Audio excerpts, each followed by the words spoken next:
बघा की या लेक्चर मध्ये आपण ऑसिलेशनचा जो बेसिक पार्ट आहे म्हणजे 12वी सायन्सचा जे 5वं प्रकरण आपलं आहे ऑसिलेशन, त्या ऑसिलेशनचं आपण जे व्हिडिओज आहे म्हणजे प्रत्येक डेरिवेशन असेल किंवा प्रत्येक जो थेरॉटिकल बॅकग्राऊंड आहे त्याच्यावरती आपण व्हिडिओज डेव्हलप करत आहोत. तर विद्यार्थी मित्र, हे व्हिडिओ मी का डेव्हलप करत आहे तर समजा काय की कधी कधी काय असतं की रिव्हिजनसाठी आपल्याला जे शिक्षक शिकवतात तोच कंटेंट आपल्याला रिव्हिजनसाठी मिळावा या उद्देशाने मी हे व्हिडिओ बनवत आहे. तर बघा की आपण आपल्या मुद्द्याकडे वळूया. बघा, ऑसिलेशनचं इंट्रोडक्शन आहे.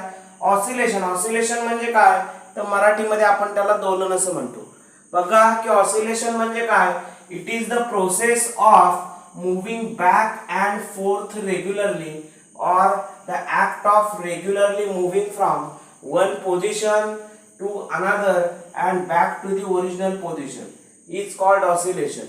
आणि त्याचं एक्झाम्पल हार्टबीट म्हणजे हृदयाची होणारे जे स्पंदन आहेत हे कसलं एक्झाम्पल आहे म्हणजे बघा, जर तुम्ही हृदयावरती हात ठेवलात तर तुम्हाला हार्टबीट आपण म्हणतो ती हार्टबीट काय होतात तुम्हाला काउंट होताना किंवा हार्टबीट होतंय याचा तुम्हाला एक भास होतो. आता बघा की ऑसिलेशन म्हणजे काय की ऑसिलेशनला आपण मराठीमध्ये दोलन असं म्हणतो. ऑसिलेशनचा अर्थ काय होतो बघा की ऑसिलेशन म्हणजे it is the process of moving back and forth regularly.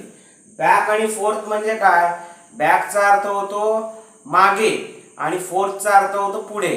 म्हणजे पुढे मागे होणारी जी गती आहे त्याला तुम्ही ऑसिलेशन असं म्हणू शकता.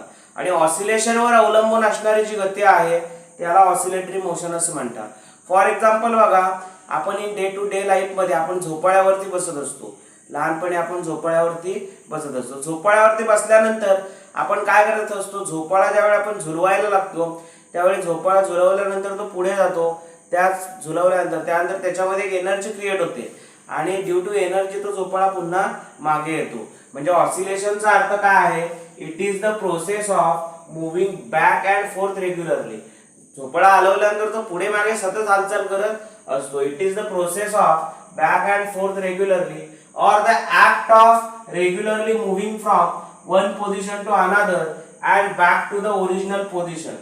म्हणजे काय की तो जो आपण झोपाळा आहे तो झोपाळा काय करतो, आपण हलवतो. झोपाळा हलवल्यानंतर तो पुढे जातो, झोपाळा हलवल्यानंतर मागे येतो.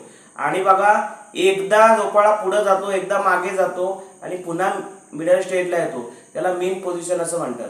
बघा विद्यार्थी मित्र, की या लेक्चर मध्ये मी प्रत्येक लेक्चर थोडक्यामध्ये एक्सप्लेन का करणार आहे तर आपल्याला कमीत कमी वेळामध्ये चांगल्या पद्धतीने शिकून एक्झामला कसं फोकस करता आलं पाहिजे या दृष्टीने मी हा व्हिडिओ बनवत आहे.